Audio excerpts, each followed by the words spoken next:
Já reparou que a amizade não pergunta de onde você veio, nem qual é a sua espécie? Para os animais, não existe você diferente demais para ser meu amigo. Eles simplesmente se conectam, cuidam, compartilham.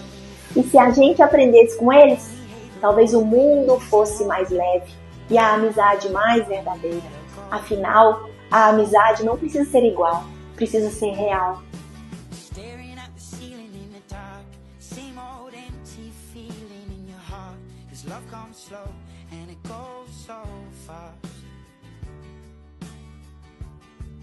Will you see you when you fall asleep, but never to touch and never to keep, cause you loved her too much and you dive too deep. Will you only need the light when it's burning low, only miss the sun when it starts to snow, only know you love her when